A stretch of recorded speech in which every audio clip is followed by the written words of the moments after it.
Is it over?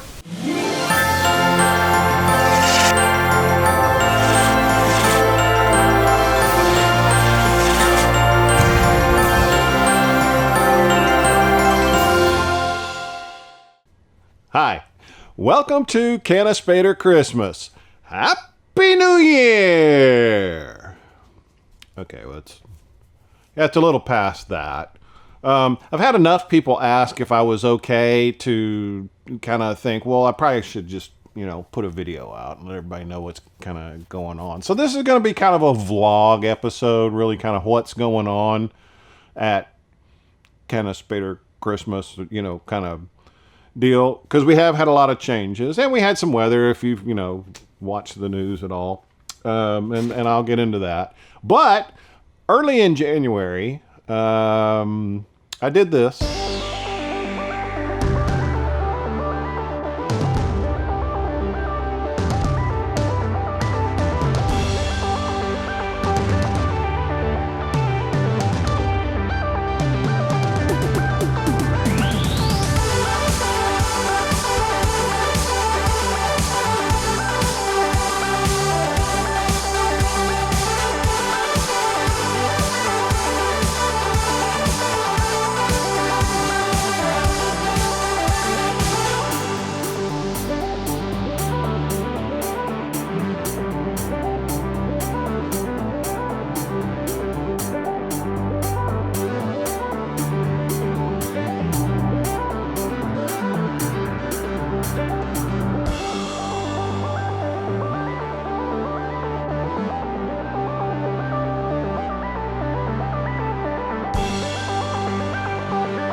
A sad day.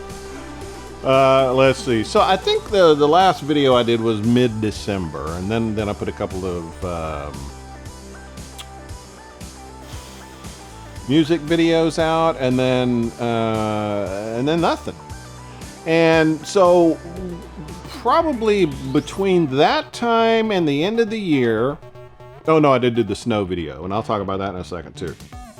But toward the end of the year, like the last 2 weeks of the year, I had an opportunity come up, work-related kind of thing.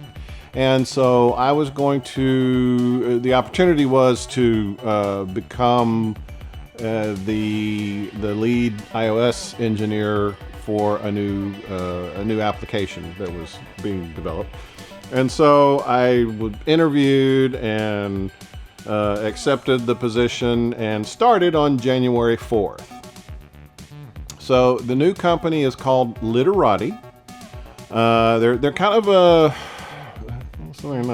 they're still kind of in the startup stage. They're a relatively new company. They offer book clubs for not only kids but also non-kids. But they started out as a kids club, and so they don't have a kids application out for iPhone, and so that's what I'm tasked with getting out the door. And so some of the people that are there I've worked with before, some of them, so it's kind of coming home kind of thing. It's a lot of fun. The old guys, still good friends with them and everything, but we just parted ways. So January 4th started a new application, and then of course, you know, with that, there's just a ton of work to do to get the basic things all set up. So I have pretty much been concentrating 100% on that for the first couple of months of this year. Okay, couple of months and a half, so that's what I've been doing. Now, I'm having a blast. It's just you know, put my blinders on, get on the keyboard. I'm sitting there all day just pouring into it. And then so when it comes, you know, to quit for the day, sometimes I don't. So I just, you know, want to finish something, so I keep going. But anyway, I'm just kind of like exhausted. And really there hadn't been much anything going on, so I didn't really want to put a video out about that. So everything's good. Got the new job, putting a lot of focus on that, so that's taken most of the time right now. Let's see. Okay. So the snow during the day video that I put out. So what you don't know, what happened later on, is that snow was really kind of, you know, wet and heavy. And so it started accumulating in the branches, and I don't know why they haven't fixed this, because it happens all the time. But so snow accumulated in the branches. The branch came down, touched the transformer, and we were out of power. Now, so what it does is it blows the fuse on the transformer. They have to come out, dispatch a crew. They have their long sticks, and they pull the old fuse out and put the new fuse in, and we got power. And that usually takes about 3 hours. And that was really kind of the event that happened that day as well. Like, all right, well, you know, I couldn't run the lights during the day for those 3 hours, but we did have the show at night. Very pretty. You know, I took a couple of pictures at night. Didn't take a whole video because that would have put me out there for a long time, and I don't, you know, deal with the cold that well. So, and that will be important in just a minute. So then, mid-February, so we have this Arctic blast coming down, and so I will give you our perspective and give you a little details of what some other people experienced. But what happened to us is, I think it was Thursday that it was the first day that it got real cold, and we had an ice storm. So it was really kind of raining, but it was freezing rain. So as soon as it touched anything, it would turn to ice. So as you can imagine, water coming down, freezing immediately, accumulating on the branches, and we touched the transformer again. Hooked up my emergency power backup system, and you know, we were, you know, fridge was running, the computers were running, the TV was running, so it was as good as it could get at the time. But this time the outage lasted a lot longer. And so, you know, it was like 20 degrees outside, and it was, you know, it was okay inside the house, but the next morning it had gotten down to about 50 degrees inside the house, and you know, you don't really sleep all that well. So I woke up kind of annoyed and still without power Friday morning. So really 24 hours after we lost power, we got power back. Now, that was basically the extent of our problems for this whole snowpocalypse that happened. We had, you know, prior warning that this was coming, so we had, you know, I went out and got extra food in case we were, you know, kind of locked in, because we really don't have any equipment to clear the roads, and usually if it's like a little tiny sheet of ice, there's really not much they can do. They spread something out on the roads, but and I really didn't have a reason to go out anyway. So I got food, we stayed home, we were good. Fortunately, thankfully, we did not lose power again. So when was it? Like Sunday, I believe it was. We got like 6 inches of snow. We never get 6 inches of snow. And it was beautiful. I mean, it was snow. I mean, it was the real deal. Now, the Labrador, Sadie, she loved it. She was out frolicking, she running around in it. She just loved it. The Dalmatian, Emmy, we had to put a little sweater on her, but she was enjoying it as well.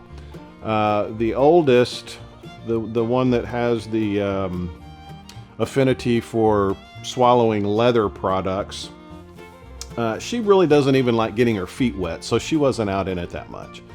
But the other two, they kind of liked it. Well, so then the temperature went down to like 5 degrees. And so the snow that was all fluffy and billowy turned to ice. They didn't like it as much after that. It was like,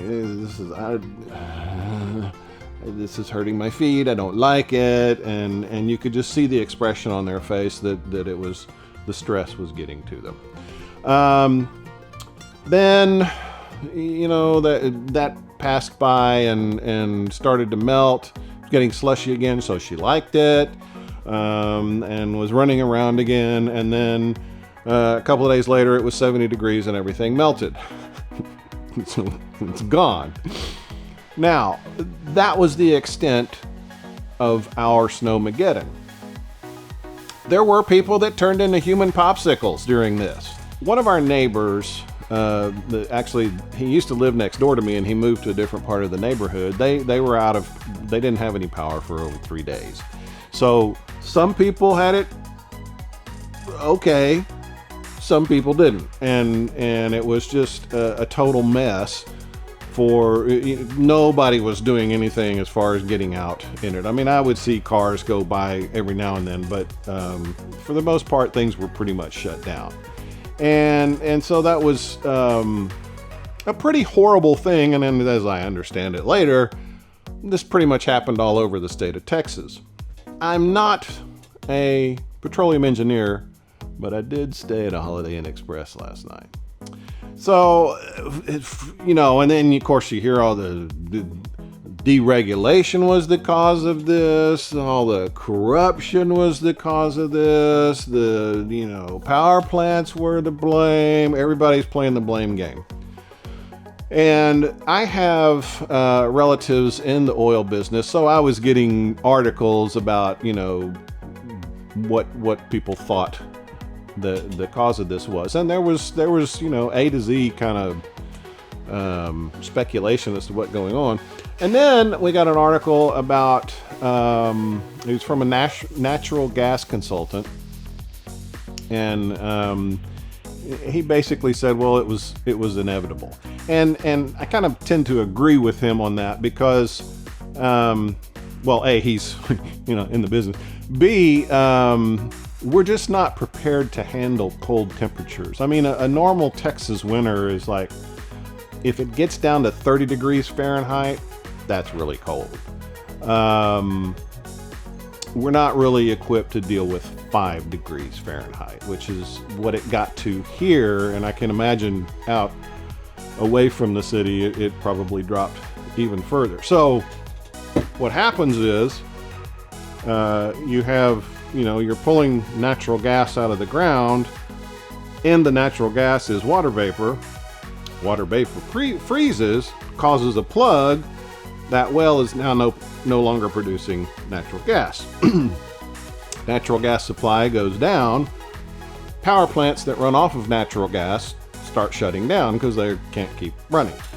And it just, Texas is about half natural gas. There's coal and nuclear and wind. All the windmills froze. So that makes up the other bulk of it. Solar, you know, they were all covered with snow and ice. So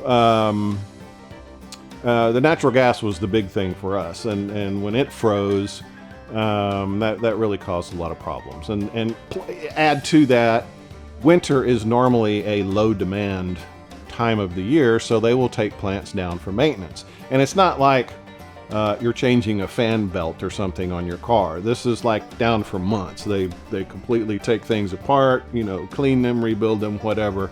So it's not like you can just fire one of those things back up after, you know, if you're halfway in the middle of a maintenance cycle. So understand what's going on with that, and it was just everything hit at once, and it was really bad here for a little while. Now it's 70, 80 degrees. And I don't know if I should mention this or not, but we're entertaining the thought, let me put it that way, of moving out to the country a little bit. You know, it's funny, I kind of think about all the stuff that would have to happen, you know, the land clearing and the house building and all that kind of stuff, and then I think, well, you know, yeah, but I might be able to get a tractor with a bush hog on it, mow the grass. And I might be able to have some cows. You know, I might want a hamburger or some chicken wings or something. I'm pretty sure chicken wings come from cows. Well, something I'll find out when I get out there. I might have to drill a well for my own water, septic tanks, all that kind of stuff, you know. So that's a little exciting. You know, we'll see. Now I did hear about all the pixels spontaneously combusting, and so I actually ran some tests and did some filming, and I had put some stuff together, but I want to put that in its own kind of episode. And I have one more test I want to run anyway, so I'll just not include that in this video. But I have, so this is filming number 3. I have actually filmed, I just haven't put a video out about it. So I have another segment here that I want to show you, and you will notice a wardrobe change, but it has to do with something else that I was kind of messing with. Now, one of the other things that I didn't really know a whole lot about, and I wanted to play with a little bit, did a little research. I bought one of these. It's a TP-Link media, they call it a media converter. It basically takes a fiber connection here and an Ethernet connection there, and then you have 2 of these, and then you use one of these fiber cables, and so that it establishes a link between these 2. Now, this is a 1 meter cable, so this isn't going to go a long distance, but these can go up to like a kilometer or something. So if you have a long distance, longer than normal Ethernet distance you need to span with your lights, this might be something that works. I did test it on, plug the Falcon controller into here and plug the other one into my network with this cable, and seemed to work just fine. I also got a longer cable. This one is a 20 meter cable, or 65.6 feet, and it also worked with that one as well. I got all these on Amazon. If you're interested, I'll update the description of the video as to what I actually got here, but these are pretty cool. The GBIC, I probably can't get out now. So this takes, you can put different kind of connector, different kind of fiber connectors. You need to make sure which one it is, do a little research, figure out which one you want, but this part should come out. I really don't want to break it, so I'm not going to mess with that right now. So that is just something I was playing with. Wasn't really for the lights. I just, it may come in handy if you need to, go a long distance. And if you know a lot about this stuff, in fact, I may go ahead and put what I got in the description and check it out and see if it's really cheap stuff, if there's a better place to get it. I'm sure there is. I'm not really trying to do anything commercial grade, but I did want to be able to span a long distance with Ethernet connectivity. May come up handy in the future sometime. Oh yes, and so I have a lot of comments that when I got them, I would just click the little heart button, meaning that I read it, because I'm the only one that can do the heart. So if you have left a comment and you got a heart, that means I read it.